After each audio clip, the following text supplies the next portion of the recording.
Hi. അപ്പോൾ ഞാൻ വന്നിട്ടുള്ളത് നിങ്ങളോട് കുറച്ച് കാര്യങ്ങൾ പറയാൻ വേണ്ടിയിട്ടാണ്. അതായത് നമുക്ക് അറിയാം VFA നോട്ടിഫിക്കേഷൻ വന്നതൊക്കെ അറിഞ്ഞിട്ടുണ്ടല്ലോ അല്ലേ? ഓക്കെ.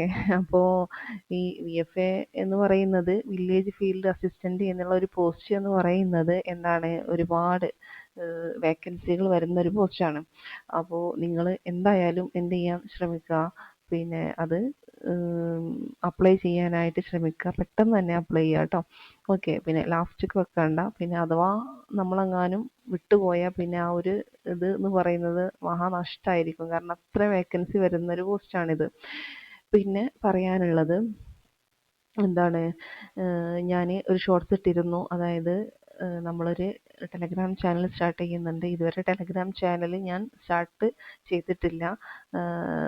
അതായത് അതിൻ്റെ ആവശ്യം ഉണ്ടാവില്ല എന്നാണ് വിചാരിച്ചത്. പക്ഷേ ഒരു ടെലഗ്രാം ചാനൽ എന്താണ് നമുക്ക് അത്യാവശ്യമാണ്. കാരണം ഈ യൂട്യൂബിൽ പറയുന്ന കാര്യങ്ങൾ മാത്രമല്ല, നമുക്ക് നേരിട്ട് സംസാരിക്കാനും ഒക്കെ പറ്റുന്ന ഒരു പ്ലാറ്റ്ഫോമാണ് ഈ ടെലഗ്രാം എന്ന് പറയുന്നത്. അപ്പോൾ അതിലൂടെ കുറേ കാര്യങ്ങൾ നമുക്ക് അഡീഷണൽ ആയിട്ട് അങ്ങോട്ടും ഇങ്ങോട്ടും ഷെയർ ചെയ്യാനൊക്കെ പറ്റും. ആ ഒരു രീതിയിലാണ് ടെലഗ്രാം ചാനൽ അറേഞ്ച് ചെയ്തിട്ടുള്ളത്. പിന്നെ നിങ്ങളോട് പറയാനുള്ളത്, ഈ VFA എന്നുള്ള ഈ ഒരു പോസ്റ്റിലേക്ക് നമുക്ക് എന്താണ്, ഒരുപാട് കാര്യങ്ങൾ നമുക്ക് എന്ത് ചെയ്യാണ്ട് പഠിക്കാനായിട്ടുണ്ട്. എൽ ഡിയുടെ സിലബസ് തന്നെയാണ് ഈ VFAക്കും വരുന്നത്. അപ്പോൾ നമ്മൾ ചെയ്യേണ്ടത് എന്താണെന്ന് വെച്ചാൽ, ഇപ്പോൾ നമ്മൾ ഓൾറെഡി എന്ത് ചെയ്യുന്നുണ്ട്, ലക്ഷ്യയുടെ ടെലഗ്രാം ചാനലിൽ കൊടുക്കുന്ന എല്ലാ മെറ്റീരിയലും നമ്മൾ എന്ത് ചെയ്യുന്നുണ്ട്, കറക്റ്റ് ഫോളോ ചെയ്ത് വരുന്നുണ്ട്. അപ്പോൾ അതിൻ്റെ കൂടെ നമ്മൾ അതായത് അഡീഷണൽ ആയിട്ട് കുറച്ച് കാര്യങ്ങൾ കൂടെ നമുക്ക് എന്ത് ചെയ്യാനുണ്ട്, ആഡ് ചെയ്യാനുണ്ട്. കാരണം ഇനിയിപ്പോൾ ഒരു 5-6 മാസം ഒക്കെ ആണ് മിനിമം നമുക്ക് നമ്മുടെ കയ്യിൽ ഈ ഒരു എക്സാമിന് ഉണ്ടാവുകയുള്ളൂ. അപ്പോൾ അതിനിടക്ക് നമുക്ക് എന്ത് ചെയ്യണം, നമ്മുടെ സിലബസ് തീർക്കണം അല്ലേ? ആ സിലബസ് തീർക്കണം എന്നുണ്ടെങ്കിൽ ലക്ഷ്യയുടെ ടൈം ടേബിൾ അതിൽ കൊടുത്തിട്ടുള്ള കാര്യങ്ങൾക്ക് പുറമെ കുറച്ചും കൂടെ കാര്യങ്ങൾ നമുക്ക് ചെയ്യാനായിട്ടുണ്ട്. അതിൽ മലയാളം ഇംഗ്ലീഷൊക്കെ കുറച്ചുകൂടെ നമുക്ക് ഉൾപ്പെടുത്തിയിട്ട് വേണം. അതായത് ഡെയിലി മലയാളം വേണം, ഇംഗ്ലീഷ് വേണം. പിന്നെ നമുക്ക് PYQs ഒക്കെ എന്ത് ചെയ്യണം, ഉൾപ്പെടുത്തണം. പിന്നെന്താണ്, അത് സ്ഥിരമായിട്ട് ചെയ്യേണ്ട കുറച്ച് കാര്യങ്ങളാണ് PYQ, current affair, Malayalam, English എന്നൊക്കെ പറയുന്നത്, മാത്സ് ഒക്കെ. അപ്പോൾ അതൊക്കെ നമുക്ക് ഉൾപ്പെടുത്തണം. അപ്പോൾ അതിനൊക്കെ വേണ്ടിയിട്ടാണ് ടെലഗ്രാം ചാനൽ സ്റ്റാർട്ട് ചെയ്തിട്ടുള്ളത്. എല്ലാം കൂടെ നമുക്ക് യൂട്യൂബിൽ ഇടുക എന്നുള്ളത് പോസിബിൾ അല്ല. അപ്പോൾ അതിന് എഡിറ്റിങ്ങും കാര്യങ്ങളൊക്കെ ആയിട്ട് കുറേ സമയം പോവും. അപ്പോൾ അത് വിചാരിച്ചിട്ട് കുറച്ച് ക്ലാസ് നമുക്ക് എന്ത് ചെയ്യാം, ടെലഗ്രാമിലൂടെ കൂടെ നമുക്ക് തരാമെന്ന് വിചാരിച്ചിട്ടാണ് ഇപ്പോൾ അത് പറയാൻ വേണ്ടിയിട്ടാണ് ഞാൻ ഈ ഒരു വീഡിയോ ചെയ്യുന്നത്. അപ്പോൾ നമ്മൾ ആദ്യം സിലബസ് അറിഞ്ഞിട്ട് വേണം നമ്മൾ എന്ത് ചെയ്യാൻ വേണ്ടിയിട്ട്, ഏതൊരു എക്സാമും എഴുതാൻ വേണ്ടിയിട്ട് അല്ലേ?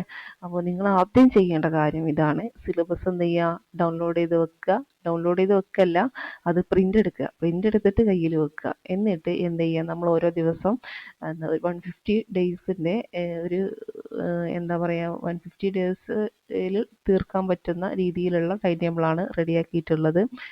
അപ്പോൾ നമുക്ക് എന്ത് ചെയ്യാം, ഈ ഓരോ ടോപ്പിക്കും കറക്റ്റായിട്ട് എന്ത് ചെയ്യാം, ഓരോന്നും പഠിച്ച് തീരുമ്പോൾ അത് നമ്മൾ എന്ത് ചെയ്യണം, ഈ ഒരു പ്രിൻ്റ് എടുത്തിട്ടുള്ള സിലബസിൽ ടിക്ക് ചെയ്ത് പോകണം. അപ്പോൾ നമുക്കൊരു എന്ത് ചെയ്യാം, ഒരു മനസ്സിനൊരു ആശ്വാസം കിട്ടും. അത്രയും നമ്മൾ പഠിച്ചല്ലോ, പഠിച്ചു കഴിഞ്ഞ കാര്യങ്ങൾ ടിക്ക് ചെയ്ത് പോയിട്ട് നമുക്ക് എന്ത് ചെയ്യണം, ആ ഒരു സിലബസ് മൊത്തം കംപ്ലീറ്റ് ചെയ്യണം എന്നതാണ് എൻ്റെ ആഗ്രഹം കേട്ടോ.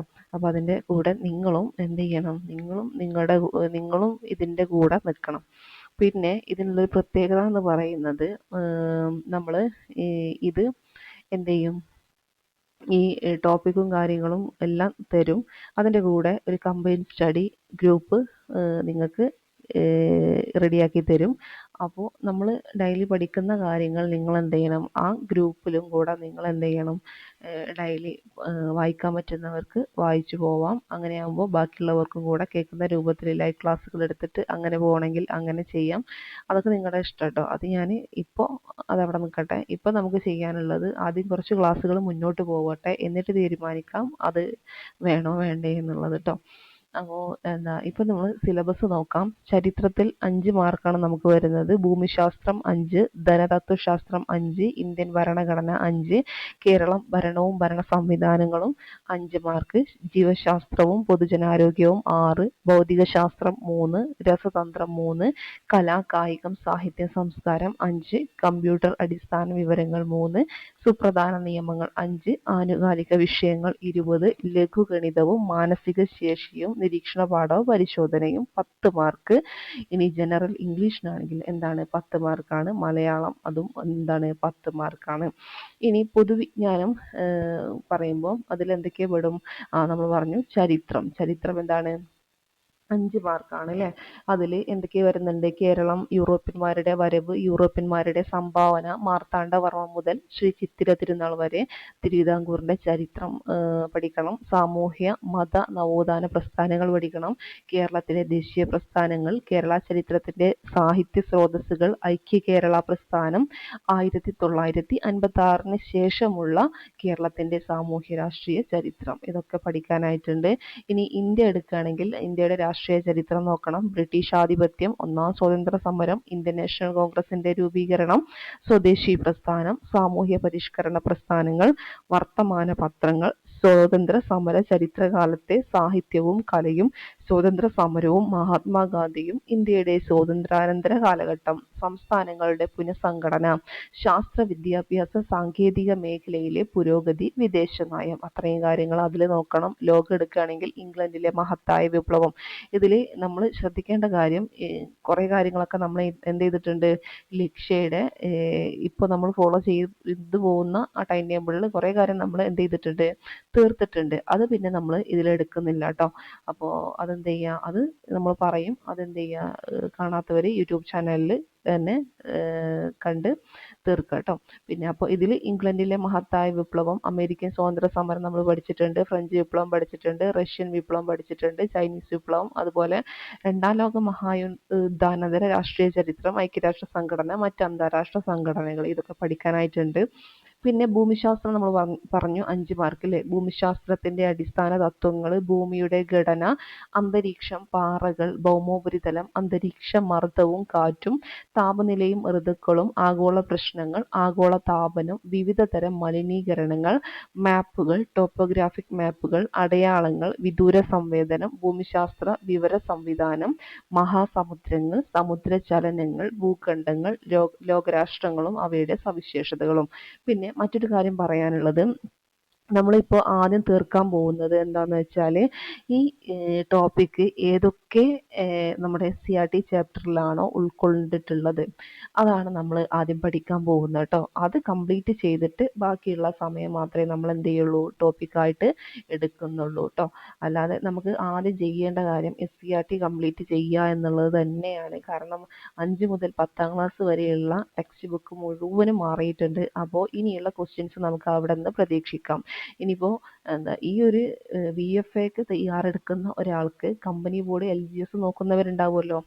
അതെല്ലാവരും നോക്കുന്നുണ്ടാവും. VFA നോക്കുന്നവർ കമ്പനി ബോർഡ് LGS നോക്കുന്നുണ്ടാവും. അപ്പോൾ അവർക്ക് ഇത് കമ്പനി ബോർഡ് LGSന് VFA പഠിച്ചു കഴിഞ്ഞാൽ പിന്നെ കമ്പനി ബോർഡ് LGS ഒക്കെ വളരെ ഈസിയാണ്. കാരണം കമ്പനി ബോർഡ് LGSന് VFAയുടെ അത്ര പഠിക്കാനായിട്ട് വരുന്നില്ല. അപ്പോൾ നിങ്ങൾ എന്ത് ചെയ്യാം? നമുക്ക് ചെയ്യാനുള്ള കാര്യം എന്താണെന്ന് വെച്ചാൽ SCERT എന്ത് ചെയ്യണം? കംപ്ലീറ്റ് ചെയ്യണം. SCERT ഫുൾ കംപ്ലീറ്റ് ചെയ്യണം. 5 മുതൽ 10ാം ക്ലാസ് വരെയുള്ള ചാപ്റ്റേഴ്സ്, ഇതിൽ വരുന്ന ടോപ്പിക്ക് ഉൾപ്പെടുന്ന ചാപ്റ്റേഴ്സ് ഏതാണോ അത് ഓർഡറിൽ നമ്മൾ എന്ത് ചെയ്യും? അത് പഠിച്ചിട്ട് പോകും. ഓക്കെ, അപ്പോൾ അത് മനസ്സിലാക്കുക. ഇനി നോക്കാനുള്ളത് ഇന്ത്യ, ഭൂപ്രകൃതി, സംസ്ഥാനങ്ങൾ, അവയുടെ സവിശേഷതകൾ, ഉത്തരപർവ്വത മേഖല, നദികൾ, ഉത്തര മഹാസമതലം, ഉപദ്വീപീയ പീഠഭൂമി, തീരദേശം, കാലാവസ്ഥ, സ്വാഭാവിക സസ്യപ്രകൃതി, കൃഷി, ധാതുക്കളും വ്യവസായവും, ഊർജ്ജ സ്രോതസ്സുകൾ, റോഡ്, ജല, റെയിൽ, വ്യോമഗതാഗത സംവിധാനങ്ങൾ. കേരളം ഭൂപ്രകൃതി പഠിക്കാണ്ട്, ജില്ലകൾ പഠിക്കാണ്ട്, സവിശേഷതകൾ, നദികൾ, കാലാവസ്ഥ, സ്വാഭാവിക സസ്യപ്രകൃതി, വന്യജീവി, കൃഷിയും ഗവേഷണ സ്ഥാപനങ്ങളും, ധാതുക്കളും വ്യവസായവും, ഊർജ്ജ സ്രോതസ്സുകൾ, റോഡ്, ജല, റെയിൽ, വ്യോമഗതാഗത സംവിധാനങ്ങൾ. പിന്നെ ധനതത്വശാസ്ത്രത്തിനും 5 മാർക്കാണ്. ഇന്ത്യ, സാമ്പത്തിക രംഗം, പഞ്ചവത്സര പദ്ധതികൾ ഇമ്പോർട്ടൻ്റ് ആണ്. Planning planning commission, NITI Aayog, നവസാമ്പത്തിക പരിഷ്കാരങ്ങൾ, ധനകാര്യ സ്ഥാപനങ്ങൾ, കാർഷിക വിളകൾ, ധാതുക്കൾ, ഹരിത വിപ്ലവം. പിന്നെ ഇന്ത്യൻ ഭരണഘടന 5 മാർക്കിനാണ്.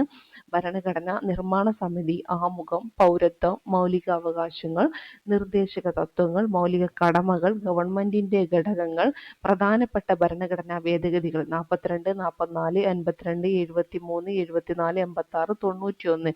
ഈ ഭേദഗതികൾ എന്തായാലും പഠിച്ചിട്ട് പോകണം. 42, 44, 52, 73, 74, 86, 91. പിന്നെ പഞ്ചായത്തി രാജ്, ഭരണഘടനാ സ്ഥാപനങ്ങളും അവയുടെ ചുമതലകളും, union list, state list, concurrent list. പിന്നെ കേരളം ഭരണവും ഭരണ സംവിധാനങ്ങളും 5 മാർക്കിനാണ്. കേരളം സംസ്ഥാന സിവിൽ സർവീസ്, ഭരണഘടനാ സ്ഥാപനങ്ങൾ, വിവിധ കമ്മീഷനുകൾ, സാമൂഹിക സാമ്പത്തിക വാണിജ്യ ആസൂത്രണ അടിസ്ഥാന വിവരങ്ങൾ, ദുരന്ത നിവാരണ അതോറിറ്റി, തണ്ണീർത്തട സംരക്ഷണം, തൊഴിൽ ജോലിയും ദേശീയ ഗ്രാമീണ തൊഴിൽ പദ്ധതികൾ, ഭൂപരിഷ്കരണങ്ങൾ, സ്ത്രീകൾ, കുട്ടികൾ, മുതിർന്ന പൗരന്മാർ എന്നിവരുടെ സംരക്ഷണം, സാമൂഹ്യക്ഷേമം, സാമൂഹ്യ സുരക്ഷിതത്വം. പിന്നെ ബയോളജി, അതായത് ജീവശാസ്ത്രവും അതുപോലെ പൊതുജന ആരോഗ്യവും, അത് 6 മാർക്കിനാണുള്ളത്. അത് മനുഷ്യ ശരീരത്തെ കുറിച്ചുള്ള പൊതു അറിവ്, ജീവകങ്ങളും ധാതുക്കളും, വൈറ്റമിൻസ്, അവയുടെ അപര്യാപ്തത, രോഗങ്ങൾ, സാംക്രമിക രോഗങ്ങളും രോഗകാരികളും, കേരളത്തിലെ ആരോഗ്യക്ഷേമ പ്രവർത്തനങ്ങൾ, ജീവിതശൈലി രോഗങ്ങൾ, അടിസ്ഥാന ആരോഗ്യ വിജ്ഞാനം, പരിസ്ഥിതി പ്രശ്നങ്ങളും. ഓക്കെ, പിന്നെ ഭൗതിക ശാസ്ത്രം പഠിക്കാനുണ്ട്. ഫിസിക്സിൽ വരുന്ന കാര്യങ്ങൾ ഇത്രയാണ്. അതൊക്കെ നിങ്ങൾ എന്ത് ചെയ്യുക, ഒന്ന് ഞാൻ പറഞ്ഞ പോലെ ഡൗൺലോഡ് ചെയ്തിട്ട് പ്രിന്റ് എടുക്കാനായിട്ട് ശ്രമിക്കുക കേട്ടോ. രസതന്ത്രം ഇത്രയും കാര്യങ്ങൾ വരുന്നുണ്ട്. കലാ, കായിക, സാഹിത്യ, സംസ്കാരം 5 മാർക്ക്. രസതന്ത്രം 3 മാർക്കിനാണ്. ഫിസിക്സ് വരുന്നതും 3 മാർക്കിനാണ് കേട്ടോ. ഓക്കെ, അപ്പം അങ്ങനെ 6, 3, 3, 9 അല്ലേ. 6 മാർക്ക് ബയോളജിക്ക്, പിന്നെ രസതന്ത്രം 3, ഫിസിക്സ് 3. ഓക്കെ ഓക്കെ 6ഉം 3ഉം 3ആണ് കേട്ടോ. 6 ബയോളജിക്ക്, 3 മാർക്ക് എന്തിനാണ്, ഫിസിക്സിന്. അപ്പോൾ 9 ആയി. പിന്നെ 3 മാർക്ക് കെമിസ്ട്രിക്ക്. അപ്പോൾ ടോട്ടൽ എത്രയായി? 12 മാർക്കിനാണ് സയൻസ് എന്ന് വരുന്നത്. പിന്നെ കലാ, കായികം, സാഹിത്യ, സംസ്കാരം 5 മാർക്ക്.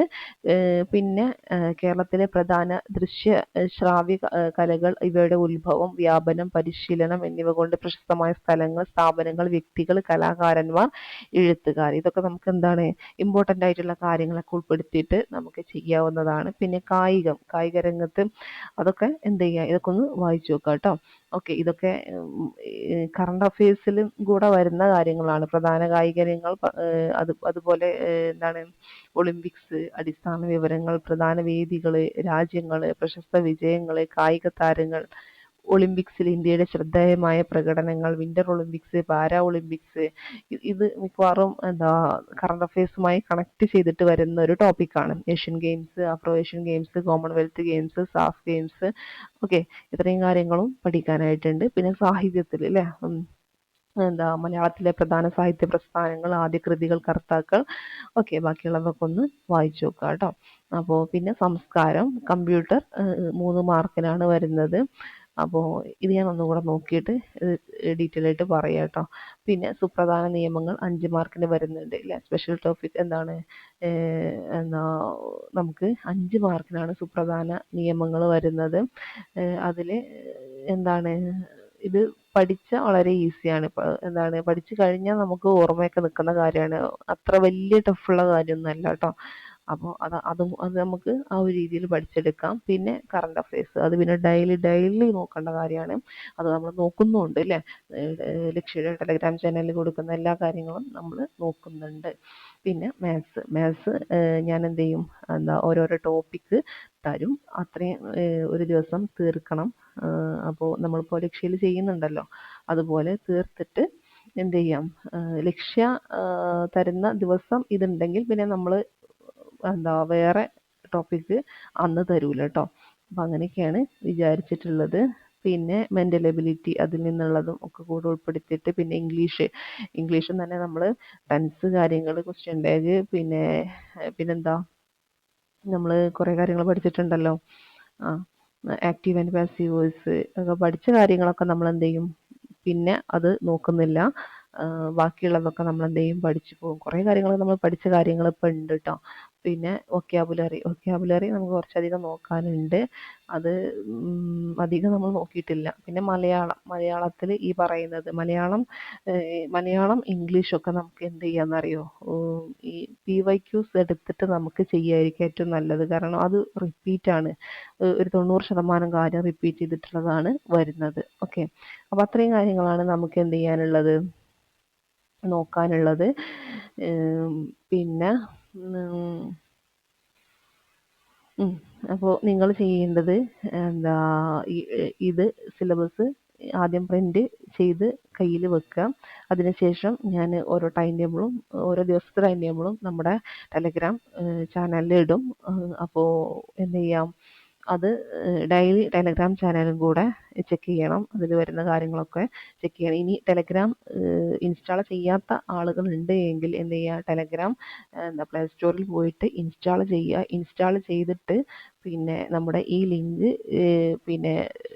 ഓപ്പൺ ചെയ്താൽ നിങ്ങൾക്ക് നേരെ എന്ത് ചെയ്യാൻ പറ്റും, ഈ ഒരു ചാനലിലേക്ക് പോകാൻ പറ്റും കേട്ടോ. പിന്നെ ഇതിൻ്റെ ലിങ്ക് ഞാൻ എന്ത് ചെയ്യുക, ഡിസ്ക്രിപ്ഷൻ ബോക്സിൽ അല്ലെങ്കിൽ കമൻ്റ് ആയിട്ട് എന്ത് ചെയ്യുക, നിങ്ങൾക്ക് ഇതിൻ്റെ ഫസ്റ്റ് കമൻ്റ് ആയിട്ട് ഈ വീഡിയോക്ക് താഴെ ഞാൻ ഇടാം കേട്ടോ. പിന്നെ അത്രയൊക്കെയാണ് പറയാനുള്ളത്. പിന്നെ SCERT ഏതൊക്കെ ചാപ്റ്ററാണ് നമുക്ക് ഇമ്പോർട്ടൻ്റ് ആയിട്ടുള്ളത് എന്നൊക്കെ ഉള്ളത്, അതും ഞാൻ എന്ത് ചെയ്യുന്നുണ്ട്, നമ്മുടെ ടെലഗ്രാം ചാനലിൽ നൽകുന്നുണ്ട്. അപ്പോൾ അത്രയൊക്കെയാണ് എനിക്ക് ഇതിൽ പറയാനുള്ളത്. ഓക്കെ, അപ്പോൾ VFA എന്നുള്ള ആ ഒരു ജോലി, നമ്മുടെ ഒരു സ്വപ്ന ജോലി ആയിട്ടുള്ള ഈ ഒരു ജോലി നമ്മുടെ കയ്യിൽ എത്തിപ്പിടിക്കാൻ വേണ്ടിയിട്ട് നമ്മളെല്ലാവരും ഒരുമിച്ച് മുന്നോട്ട് പോവുക എന്നുള്ളതാണ് എനിക്ക് പറയാനുള്ളത് കേട്ടോ. ഓക്കെ, പിന്നെ അത്രയൊക്കെ തന്നെ. അപ്പം ശരി, താങ്ക് യു.